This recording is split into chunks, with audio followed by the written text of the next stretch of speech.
All right, colleagues, we ready to go? Okay. So we're reconvening as a council a little bit later than scheduled. We first met today at 4:30 p.m. Here in council chambers on Tuesday, May 2nd.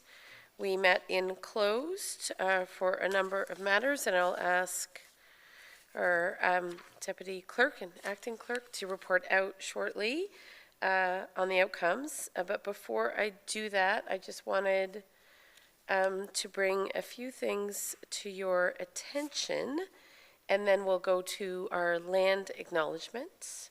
We have already adopted the agenda, so we don't need to worry about that.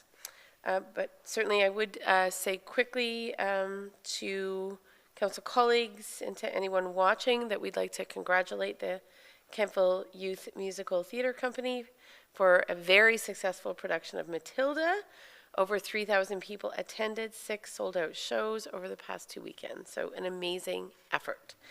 Also, just a very quick reminder that Leaf and Yard Waste Curbside Collection is this week and the week of May 15th or 19th, and bag tags are required, but they're just $1, so not a big financial commitment. We still are fielding lots of requests for curbside pickup because of the ice storm. So this is your chance, as is May 15th to 19th, to put out some leaf and yard waste. Additionally, just very quickly, it is Mental Health Week, and we put some resources on our website for community supports and information about various clubs and groups that support mental health and well-being in our community. It's also Health and Safety Week, so we know how important workplace safety is, and our acting CAO and our public works staff and our building and planning staff are very attuned to the needs of health and safety, obviously, within our municipality and beyond. And finally, there is a Community Living Pancake Breakfast. May is Community Living Month. We have declared it as such, and we'd encourage everyone to come out to the Pancake Breakfast, which is on Thursday starting at 8, and I believe many council colleagues have taken a shift to serve pancakes. Am I right about that? I was advised of my 8 a.m. shift to not be late and that I could eat subsequent to my shift, not before, after. So with that, colleagues, I'll look to someone to read the land acknowledgement, please. Thank you, Councillor Wilson. The Municipality of North Grenville acknowledges that the municipality operates on the unceded and unsurrendered territory of the Anishinaabe. We honor the historic relationship of the Haudenosaunee, I can't say it, and Huron-Wendat peoples to this land. We recognize all First Nations, Métis, and Inuit who now call North Grenville their home. We respect and support the need for cultivating a strong relationship with all Indigenous peoples, and we look forward to continuing this conversation and fostering the path towards reconciliation. Thank you, Councillor Wilson. So before we report out of close, I'm just looking for any disclosures of interest, council colleagues, for any perceived or real financial benefit or loss arising from tonight's meeting. Seeing none, we'll just report out of closed. We went into closed for matters related to committee appointments, civic awards, and land negotiations. So on the matter of committee appointments, we made quite a few, and Ms. Jeannot has kindly agreed to read out our list of appointments. So it's quite a lengthy list. Go ahead, Ms. Jeannot. Okay. As moved by Councillor Wilson and seconded by Deputy Mayor Barkley, be it resolved that the following people be appointed to the advisory committees as follows. Active Transportation Advisory Committee, Stephen Slack. Health, Wellness, and Fitness Advisory Committee, Sherry Guthrie. Equity, Diversity, and Inclusion Advisory Committee, Samantha Levitt, Surinder Sharma, Manpreet Shahai, Mike McIntosh, Rachel Everett Fry. Elpis Law, Ann Leach, Christina Maher Jarbel, Philip Seymour. To the Heritage Advisory Committee, Kevin Willey, Inga Vangameren, Amanda Hutchins, and Tom Graham. To the Housing Advisory Committee, Kevin Willey, Manpreet Shahai, Alan Kaye, Mike McIntosh, Mitch Bloom, Nadia Daikon Tebow. And to the Property Standards Committee, Alain Kaye, Corey Lockwood, and Sandra Garnett. And I should note the names, the first two names read are additional appointments to pre-existing committees where we've already established those committees. So those first two names again, Ms. Janot, are? To the Active Transportation Advisory Committee, Stephen Slack, and to Health, Wellness, and Fitness, Sherry Guthrie. Great. So the committees have already been struck and have met, but we've received supplemental applications and are happy to welcome them to those committees. The other committees the other members of committees read this evening are for the newly established committees that we had yet to do so. So we look forward to welcoming those individuals and thank them very much for their interest. These are big committees with big mandates, so lots of work ahead. So with that, reporting at a closed, we will now go to our consent agenda. Colleagues, you'll just see two items on the consent agenda, and that is our council meeting minutes from April 18th and our Police Services Board item. I'll need a mover and a seconder for our consent agenda, please. Thank you, Councillor Wilson. Councillor Barclay, Deputy Mayor, thank you. Any questions or concerns? I'm not seeing any. I'll call the question. All in favor? I was advised by Minister Clark very recently that it looks like the newly established detachment boards, which have been made a priority by the Ford government back in 19, are likely to not be established for a number of months.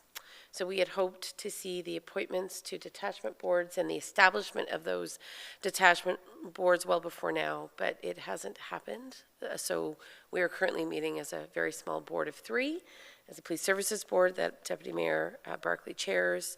We have been eagerly awaiting the news for the newly configured detachment boards, but they have to be sanctioned by the province, and we are still in waiting mode.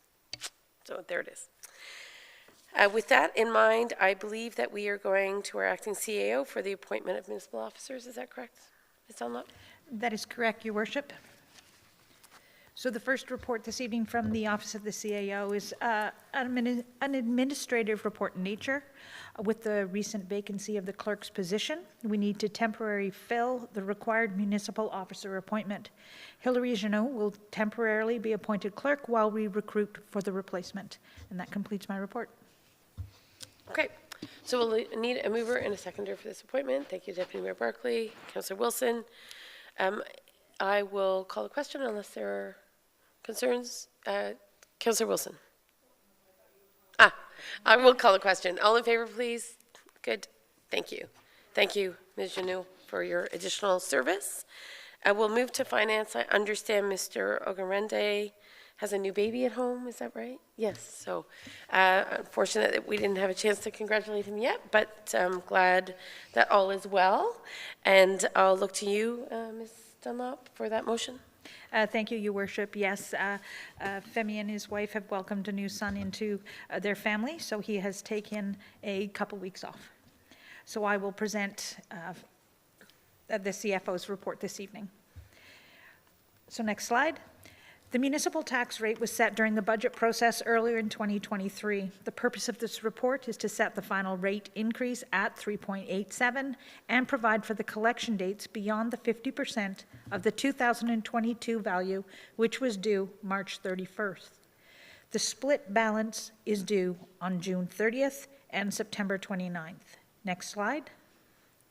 The BIA board approved its 2023 budget, which includes a levy component that is allocated to eligible properties, and the value is included in the final tax bill, which is mailed out at the beginning of June. Next slide. So the purpose of this report and recommendation is to approve and enact a bylaw to set out the final municipal tax rate for 2023 and another bylaw to set the BIA levy rate for 2023. That completes my report. Thank you, Ms. Dunlop. Questions or concerns, colleagues? We've had extensive discussion on the tax rate. I think this is a bit of a formality, so I'll look to a mover and a seconder. Councillor Strachan. Sure, go ahead. Through you, Madam Mayor. Acting CAO, Dunlop, do you know how many properties are eligible for that BIA tax levy?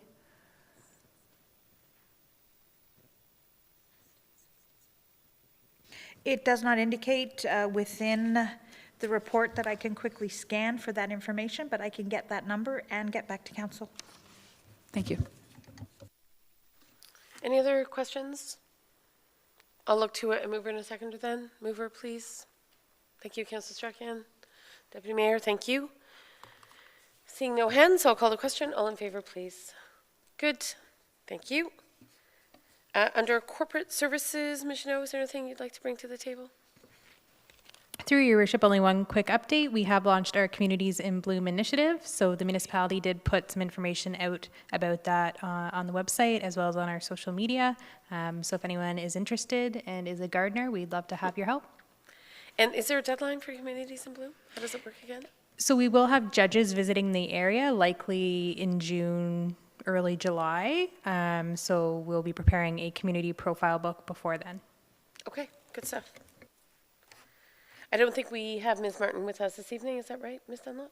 So no planning updates? That is correct, Your Worship. She will be here next Wednesday and the following Tuesday, so she has this evening off. Okay. Sounds good. So we'll go straight to you, Public Works, the tile drain loan application, please. Thank you, Your Worship. Eric Sly, our engineering coordinator, will be here to present the report. Okay. Welcome, Mr. Sly. Sorry to keep you waiting. We apologize. It's a very busy municipality, as I'm sure you've gathered, so.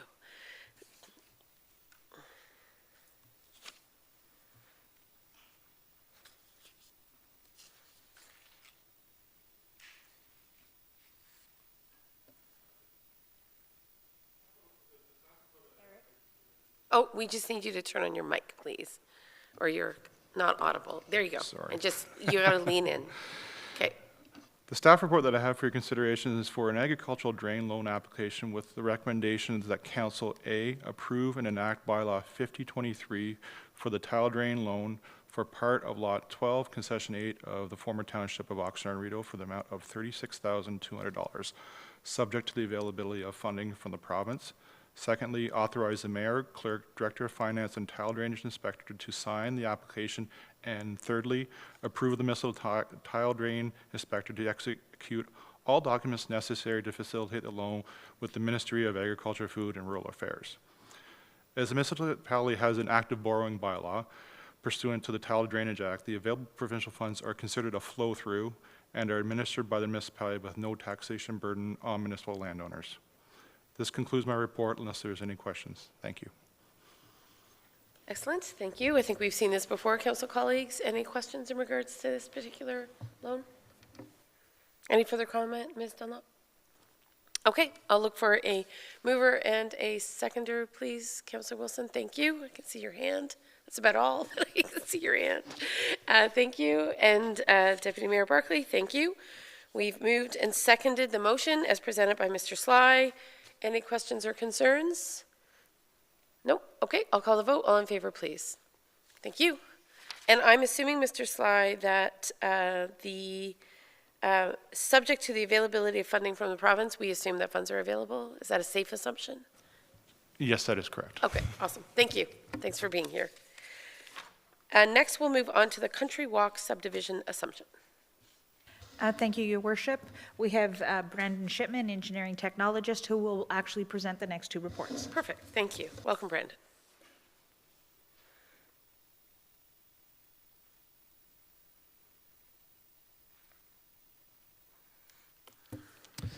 Thanks for having me here tonight.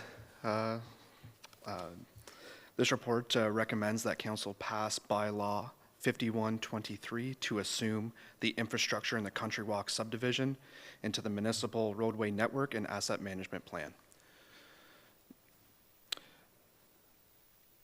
The subdivision agreement for the Country Walk subdivision was signed in 2013 and construction was completed in November of 2022.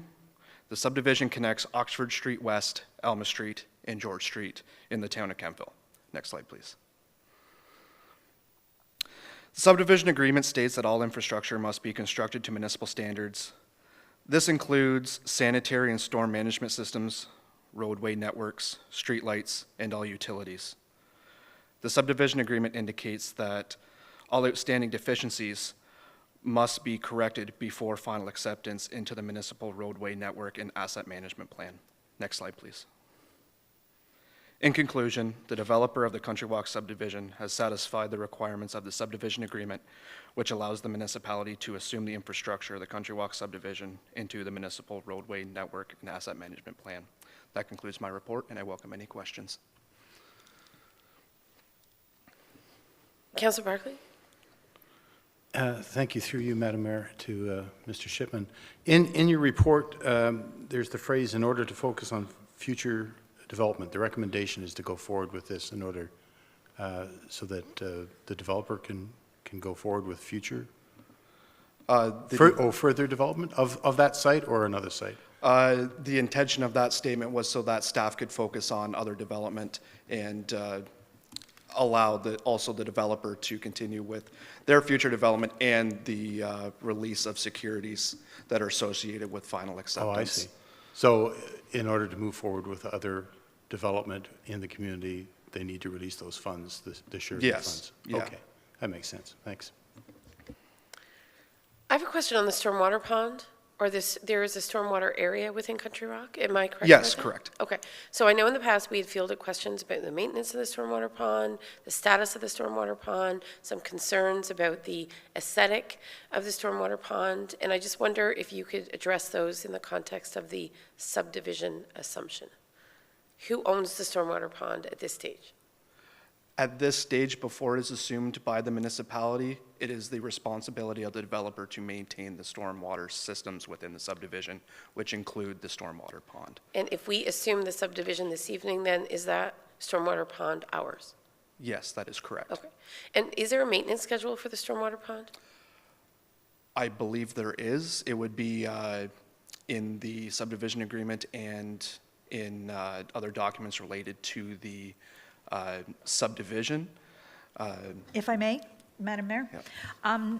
Typically, dry ponds, which this is, are maintained to have a specific height of grass within in order to remove sediments should that pond get a wet weather event and retain water. It's never maintained to the satisfaction of the adjacent property owners because it is not a manicured lawn. Typically, it's 2 times a year that we will go in and mow such a facility. So as I said, it's typically not to the satisfaction of the adjacent property owners because it is not a manicured lawn, but it does have minimum requirements. And as municipality, should this motion pass this evening, we will add it to our pond maintenance, which is something we have just recently, as a department, added to our workload. Over the last couple of years, we've been getting better at that function. Gotcha. That's good to hear. Deputy Mayor Barclay, go ahead. Just to follow up, there's a certain level of vegetation required to make it truly effective. Is that not the case? Is that, we're not mowing it every week, otherwise it wouldn't be as effective as a stormwater mitigator, right?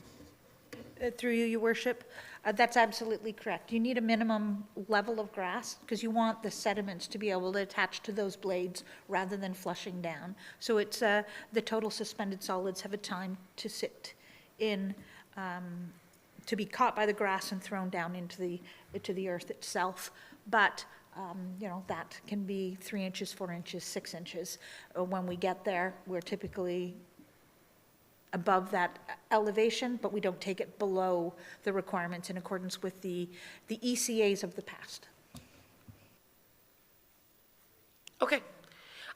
Certainly, I think it's always helpful for, I know there's a vibrant and active community association within Country Walk, so it may be helpful to now explain this transition. Some of them may be aware, but perhaps we can do a bit of an outreach so that they now understand where they can bring any concerns or questions they might have. Okay. I see no other hands, so I'll look for a mover and a seconder for the recommendation of the assumption of the subdivision. Thank you, Councillor Strachan. Thank you, Councillor Wilson. The motion is before you. I don't see any other questions. So I'll call the vote. All in favor, please. All right. Congratulations, you have a new subdivision. Many more on the way, hey? Yes. I'm sure you're very excited. I am pleased to learn that there will be a maintenance program that's sort of more structured for stormwater ponds, because it's not the first stormwater pond we've heard about, so that's awesome. All right, Mr. Shipman, I think over to you for the Blue Box program operation, a subject that is far more complex than I understood. So I appreciated the discussion at the Environmental Action Committee because, as you recall, we dug deep on the Blue Box program. So I'm sure other council colleagues will appreciate your report this evening. Thank you, Madam Mayor. So I'll wait for the presentation to catch up.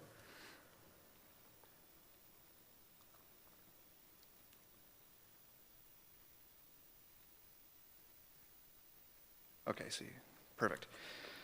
This report recommends that council direct staff to opt out of the operation of the Blue Box program, authorize the Director of Public Works or their designate to amend, terminate, and pay out contracts as needed to manage this change in legislation, and to authorize the Director of Finance or their designate to release a contract payout from reserves.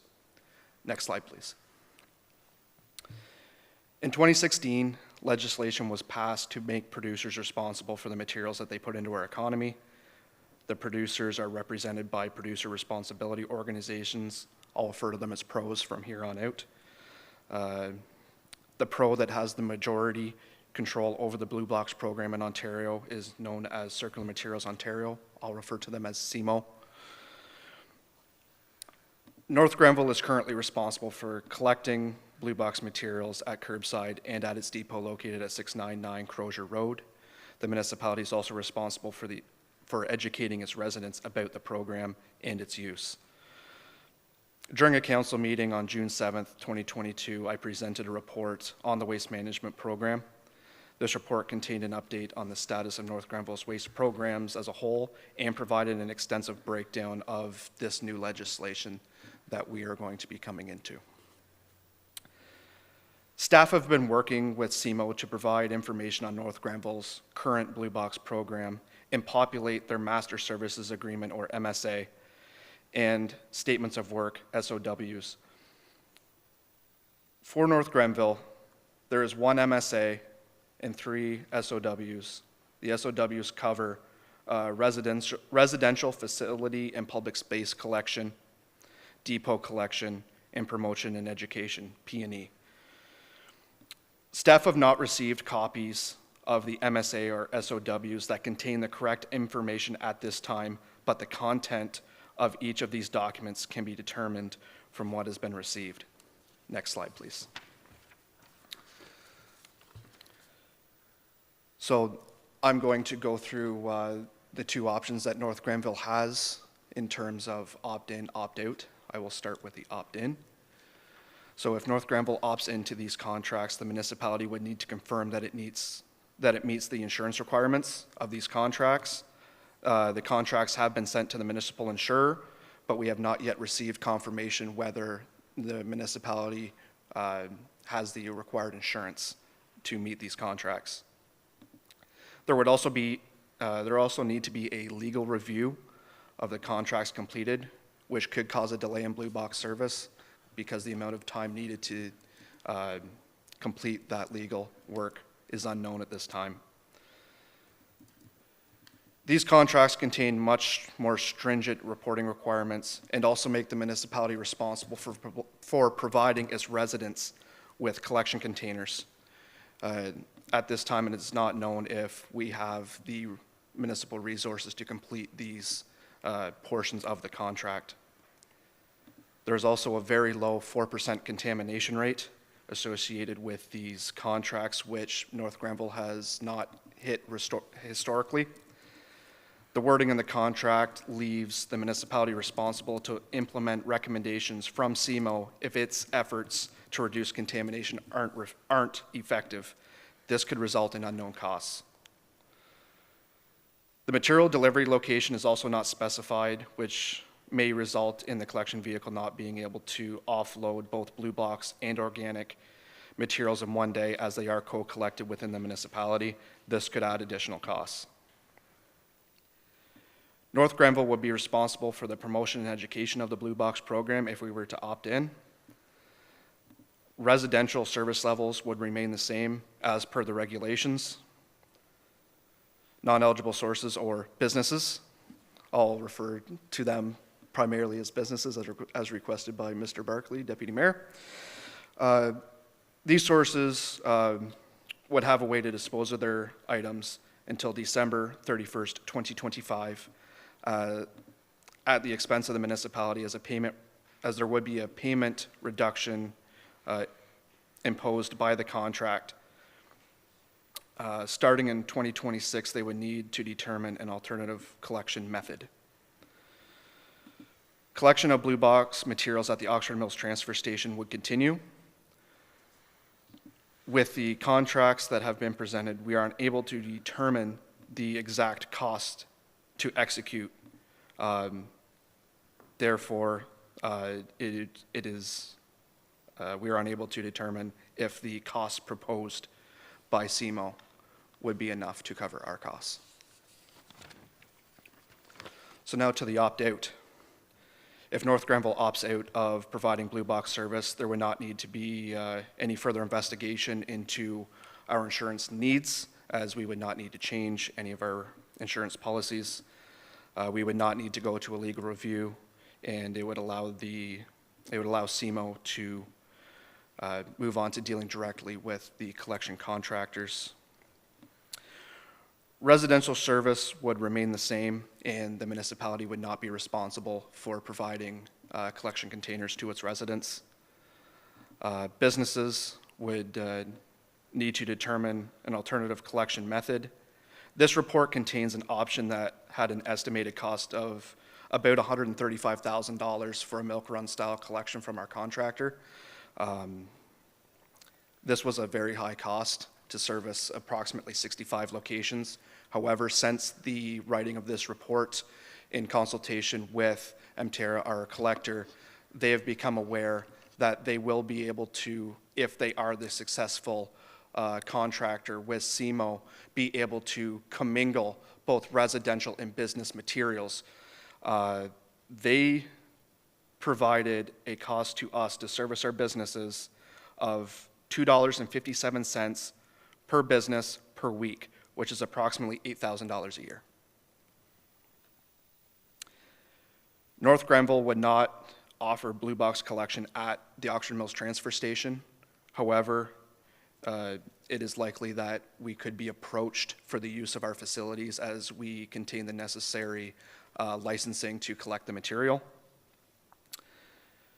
North Grenville may be required to pay out the Blue Box portion of our collection contract with Emterra if Emterra is not the successful contractor with CMO. If Emterra is the successful contractor, they indicated to us we could make an amending agreement and they would not charge us the buyout. If we do need to buy out, the buyout amount is approximately $167,000. North Grenville would save money on the remainder of the Emterra contract as it would not need to pay for Blue Box collection after October 1st.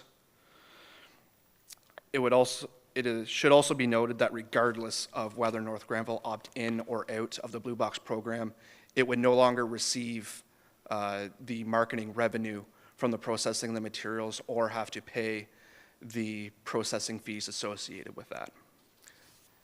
Next slide, please. I presented a draft version of this report to the Environmental Advisory Action Committee on April 24th.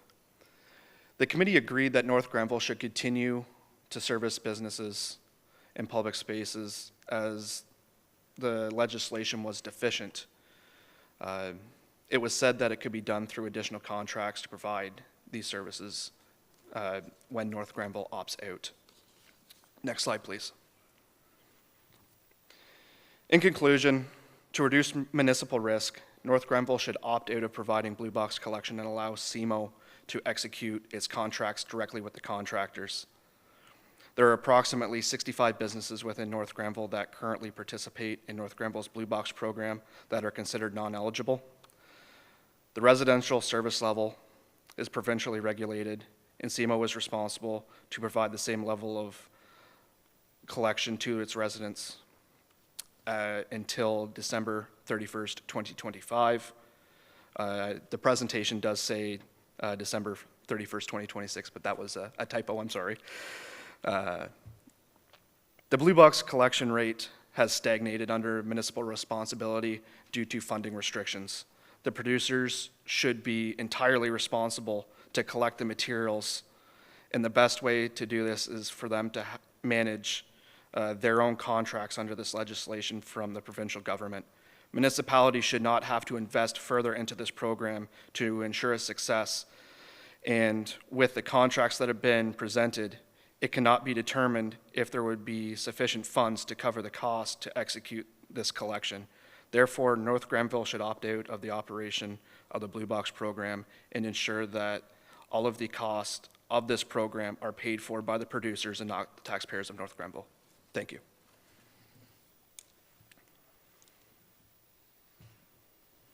Okay, great. And just for context, this whole initiative, as activated by the province, is to get the producers to assume responsibility for their recyclable waste, correct? That is correct. Right, and to, as you highlighted in your last point, to relieve the burden, the financial burden on taxpayers and have producers make better choices, right? And hopefully not create as much waste in the first place, but to take responsibility for the waste that can be recycled. Yes, that is correct. Okay, so To make philosophically, them- that's what we're dealing with. Yes. So it's not so much a risk discussion, though I understand there are risk considerations, but the entire impetus of the provincial legislation is to get producers to own up, to pay up for the Yes. waste that they produce, right? Correct. Okay, all right, great. So I have a few more comments and questions, but I'll just go to council colleagues for any concerns or inquiries. I'll recognize Deputy Mayor first. Thank you, Madam Mayor. Just a comment, and maybe, first of all, thank you, Brandon, for that presentation. Hopefully it was as clear to me, or clear to the public as it was to me. But so 5 years, close to 5 years ago, we went through the process of having a new waste management contract. We put it out to tender. And we anticipated at that time, 5 years ago, or 4.5 years ago, that we would eventually have the option of collecting recyclables or not. So what we're considering now is having a producer responsibility organization, CMO, possibly contract with us to continue what we've been doing, and that would be the opt-in column. Correct. Or we could opt out and have them contract directly, hopefully with Mterra, given what they would charge for non-eligible or business collection. I think that's a great, if you've gone that far with Mterra, I hope we have some influence with CMO about what contractor they land on. I don't know if we're in communication with CMO. We have been in consultation with CMO. They are more looking for an opt-out from us so that they can approach the collectors themselves. They have indicated to staff that their first contact would likely be our current collector.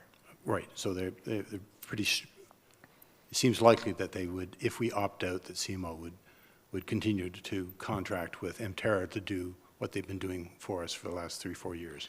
It is a good possibility, Great. yes. Thanks. Councillor Strachan? Thank you, through you, Madam Mayor. Thank you very much, Brendan. I appreciate breaking it down. There's a lot of details in all of this decision-making. I guess I have one question, one comment to make. The first is related to the Deputy Mayor's question regarding the pickup, the cost of pickups for non-eligible sources from the businesses and municipalities and public spaces. That there's no guarantees, obviously, that Mterra will continue to be the contractor of choice for this area, and should it not be, then the $8K that you quoted for the pickup, the continued pickup for those non-eligible sources, could be different, correct? Correct. Okay. So hopefully it wouldn't be too different, but we'd have to wait and see. And the other point, I guess, dovetails off of into the comment that the mayor had made regarding, hoping that businesses will make better choices to reduce the waste that they produce.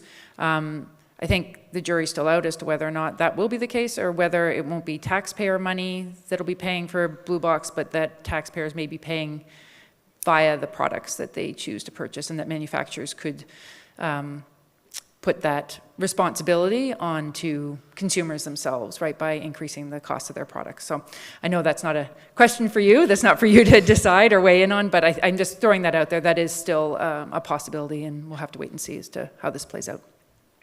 Thank you. And I agree entirely, Councillor Strachan, it's a bit of an experiment. I think every effort is being made to incentivize, certainly, those who produce waste, right, to take responsibility for it. But I agree, I don't think we know exactly what the outcomes are. So with that in mind, Mr. Shipman, I understand that tonight, are you also looking for direction on the collection of waste among those 65 businesses that are currently part of our program? Or is that sort of an addendum depending on how things proceed? I know the direction from the Environmental Action Committee was to ensure that we give consideration to commercial properties or businesses, because obviously the collection of their recyclable materials is also very important to sort of our waste management program overall in Ontario. That is the recommendation that I heard from the Environmental Committee. That was not included in my recommendation tonight. The direction I'm looking for tonight is whether to opt in, opt out, and the following recommendations to be able to manage those contracts.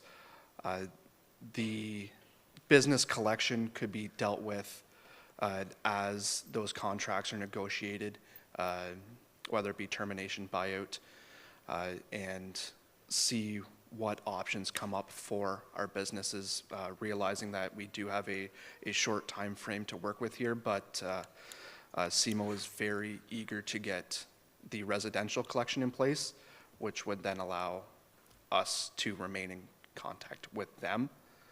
And our contractor, communication is key with all three parties, even if we decide to opt out on this. But yeah, the recommendation tonight does not include businesses. Do you need direction from council to potentially contemplate or execute a contract for pickup or waste pickup from those businesses? If I may, Yes, if I may, please, Madam Mayor. Ms. Dunlop. So so the recommendation this evening is to provide that direction from council to opt in, to opt out, to provide authorized people to sign the contracts moving forward, but understanding that this is a transition that will take place from now until October 1st. Correct. And so we do have some time between then and now. So nothing changes till October 1st. October 1st is the contractual obligations. That's when things will actually change ownership, who's picking up the Blue Box. So we have some time. Okay. So then we would expect to potentially hear from you, right, on consideration of a program to pick up Blue Box for interested business entities. Is that right? Correct. Okay. I know that the Environmental Action Committee was very concerned about leaving money on the table should we have to breach a contract and not being able to repurpose that money.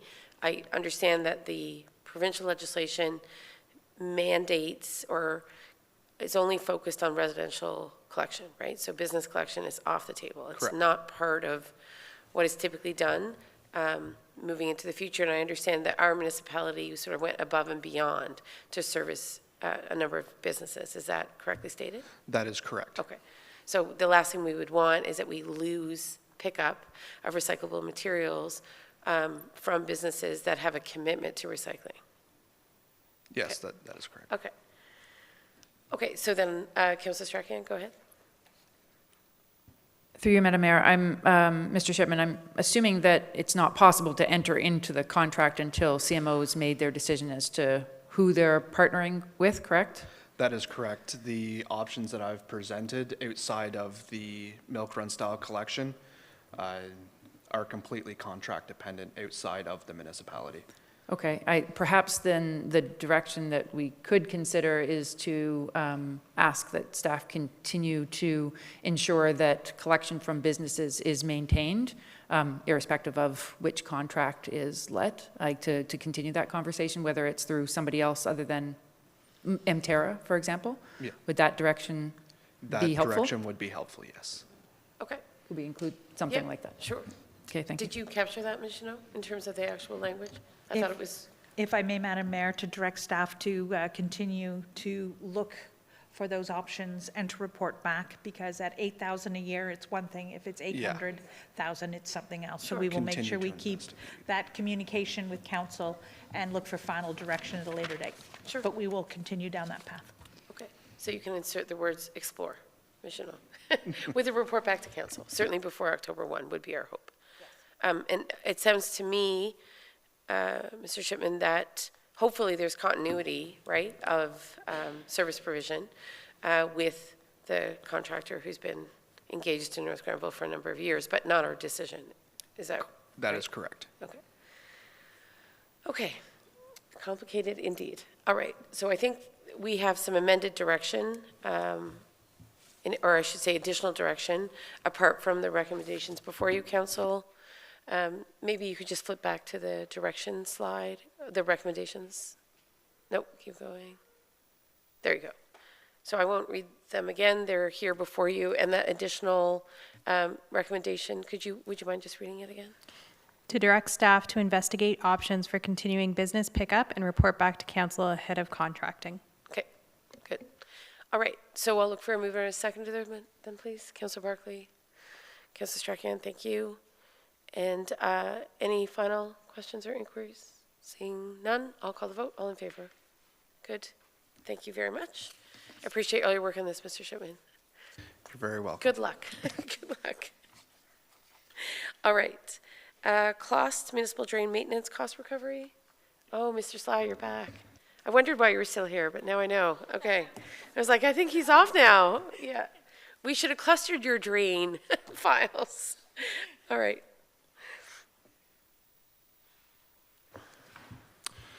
The staff report that I have for your consideration is next slide, please. The recommendation that I have is the staff report that I have for consideration is to repeal and replace bylaw 4123 with bylaw 5223 as a clerical error was noted in the original schedule within bylaw 4123. The overall purpose of this bylaw is to authorize the collection process from the applicable landowners within North Granville from the Claas Municipal Drain Maintenance that was completed in the fall of 2022. This concludes my report unless there's any questions. It's very short. Okay. Any questions on the Claas drain? Yes, Councillor Barkley, Deputy Mayor. No, it's not a question, but thanks for your presentation, because I didn't understand why this was coming back to us. It was a simple clerical error, because previously, I guess it was 4123, it was, what's that, 11 bylaws ago? It was fairly recent that we saw the detailed assessment sheet, et cetera, et cetera. So thank you for that. So just a minor adjustment, it sounds like. Okay. Councillor Wilson, would you like to move? Thank you. Councillor Barkley, seconder? Okay. Any concerns or questions here? Okay. And then I will call the question. All in favor? Good. All right. I think that matter is resolved.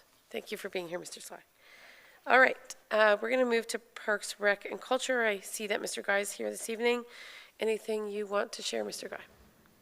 Thank you, Your Worship. I have a couple of updates for this evening's meeting. Start off with the Riverside Park project. You might have noticed last week that the trusses for the roof and the existing and new building have been installed. This week they're completing the roof sheeting and the interior masonry walls in the existing building. And they've started the electrical and plumbing work within those buildings as well. With the new, with hopefully the weather changing, we should see a lot of activity there from here on in. They're still giving us the good news that the existing building will be ready for the pool season when we require it. And I should be getting an update at next Monday's meeting on the schedule of some of the other amenities that are going in there. Secondly, staff have pretty much finished all the storm cleanup in all of our parks, and they're on to regular park duties now, getting the parks and sports fields ready for the season. Couple of reminders, South Nation Conservation Authority with their tree giveaway next Monday, May 8th, and the volunteer fair here at the Municipal Center next Tuesday, May 9th from 3 to 7. With respect to the YMCA pool program, interviews have taken place over the last 10 days or so, and YMCA should be following up with everybody that was interviewed this week. They are also working with staff here at the Parks and Recreation, on drafting the pool program schedule, and it should be out next week. Thank you. Registration for swim team, and then I'll recognize Councillor Strachan. Do you have any sense of when registration for the swim team program, a very coveted part of many families' summers, do you know when that will be available? I would gather that it would be part of the program schedule when that is released, that information on the swim team should be part of that program schedule. Just noting on the website, I see no reference to registration for the swim team program. Certainly, there's reference to registration for swim lessons, but I really see nothing in regards to the swim team program. Wondering if we could just put something on the website. I'll follow up with Okay. Tammy on that, and Thank we can get information back to council. Okay, thank you. Councillor Strachan, did you have Thank- anything to add? Yes, thank you, Madam Mayor, to Director Guy. Do you have any indication from the YMCA as to whether or not they will be fully staffed up to their expectations for a full program, or are they waiting to hear back before they determine their program? I guess it's a chicken and egg thing, but. Through you, Your Worship, to Councillor Strachan, it is my understanding that we certainly had enough resumes to fulfill a full complement of staff. I would, without knowing for sure, until they've offered positions and people accept them, can't say 100% sure, but I'm confident that that will be the case. I understand we had a healthy number of applicants, which was great. Okay. Yeah. I've also fielded a couple of inquiries on the skateboard park, graffiti on the outside of the park. I know last year we had received an offer from a couple of artists in town to do better artist renderings. It's obviously a very popular destination in the summer. Obviously, we did some work on creating a new BMX track, et cetera.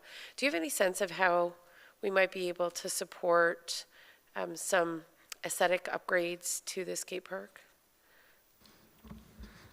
Well, certainly graffiti has always been a bit of an issue at the skate park and even in other areas of the park.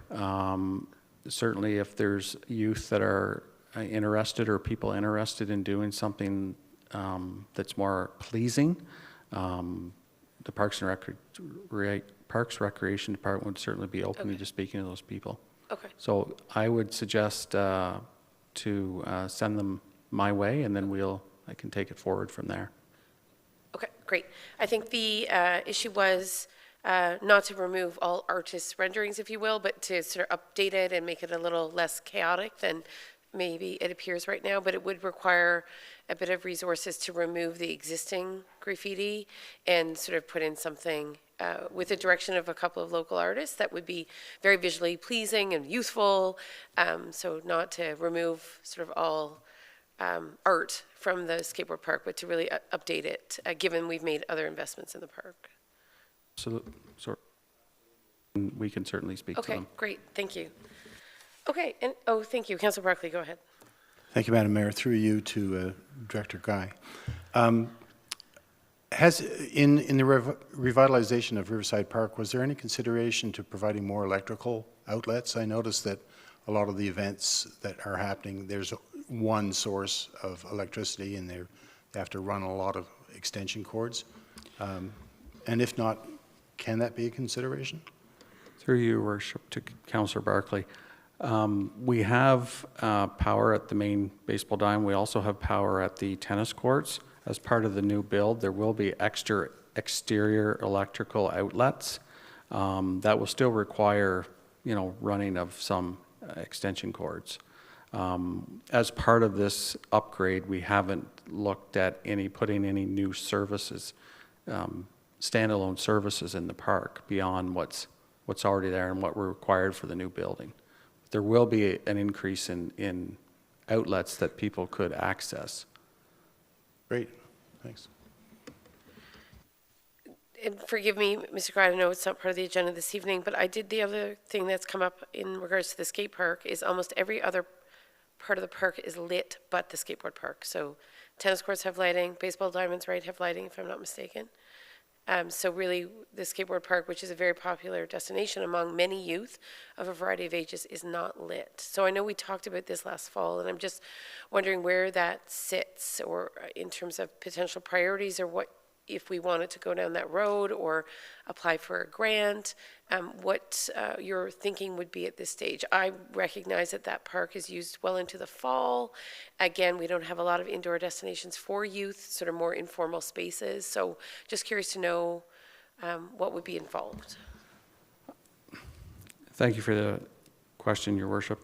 I know when we installed the new lighting for the tennis courts, there was a thought that those could act as somewhat extra lighting for the skate park.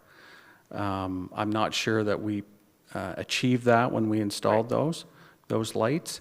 As part of this upgrade, I know that there's no extra lighting that is included for the skate park. So it'd be something that we would have to take another look at, and if we had some sort of an idea, or there was a grant program out there that we could access, we can certainly look at it.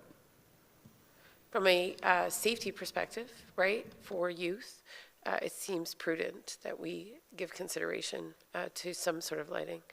I can't imagine that there isn't a grant program out there that wouldn't at least partner with us. I certainly feel, given all of the other investments in Riverside Park, that it would be helpful to provide better lighting for the skateboard facility. I will take note of that. Okay.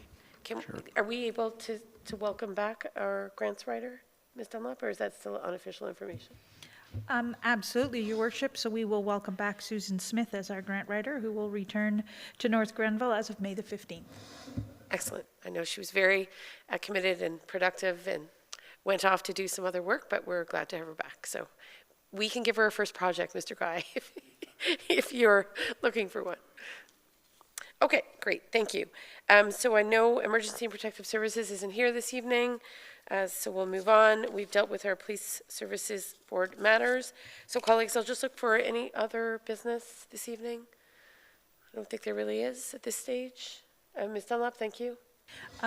Thank you, Your Worship. Just as an update in regard to the Public Works Department and the ice storm and the brush cleanup that does continue for many of our residences, we have offered free depot at the Oxford Mills transfer station for the month of April. We're currently trying to clean up that mound, and once we are at that point that we can receive additional brush, we will come back to council with a potentially similar program for some additional time. And I would like to confirm the municipality of North Grenville, despite being very hard hit, did not receive any financial support from the province or the federal government. There was an announcement for financial support to smaller municipalities who had been affected by last year's tornado in May. That does not apply to the North Grenville circumstances when it comes to the recent ice storm. So we are really on our own right now. I've alerted Minister Steve Clark, I've alerted the federal government that we were extremely hard hit. It was very well covered by CTV, but at this time, no financial support has been forthcoming. So things like chipping of branches at the waste transfer station are being done at an additional cost. Is that right, Ms. Dunlop? Okay, so our hope is once we get enough chipped and dealt with, we will be able to open up the transfer station again to receive more of that materials free of charge. Councillor Barclay? Yeah, and to that end, while we're cleaning up our brush at the transfer station, I remind residents to take advantage of brush and yard waste pickup this week and the week of the 15th of May. They can tag that as long as it's no longer than 4 feet and the branches are no thicker than 2-inch diameter. Is that right? 2 inches? Yep. Okay. Okay, great. Councillor Strachan. Through you, Madam Mayor, to Director Dunlop, from the Public Works perspective, for the chipped material at the waste transfer station, is that trucked away or is that made available to residents who may be looking for some clean fill? Through you, Your Worship. It is not classified as garden-grade material, nor is it tested. We do not do any chemical, heavy metal, or other testing on it, so we do not offer it as a free product. We do try to sell it, and actually the old pile that was scheduled to be ground the week that the ice storm hit us has actually been sold to another municipality for landfill cover. But we are looking at options in regards to either selling it or it sits there in compost. So unfortunately, it's not a product we endorse for residents. All right. Okay, with that, I'll just canvass council colleagues. Any notice of motions this evening? Not seeing any. Introduction and consideration of bylaws. I believe we've dealt with all of them. Is that correct, Ms. Snow? Okay, excellent. Any questions? Questions? Good. All right. We have one member of the media here and a couple members of the public. Welcome. No questions? Okay, good. Then we'll go to close of meeting. Remarkably short open meeting, council colleagues, though we did some heavy lifting and closed. So confirmation of bylaw, and that is that bylaw 5323 to confirm the proceedings of council at its regular meeting held on May 2nd, 2023 be adopted and passed. Mover and seconder, please. Councillor Strachian, Councillor Wilson, thank you. I will call the question. All in favor? Thank you. And a motion to adjourn, which is non-debatable, at 7:55 p.m. Councillor Barkley, Councillor Wilson, thank you. I will call the vote. All in favor, please. Good. Meeting is adjourned. Thank you.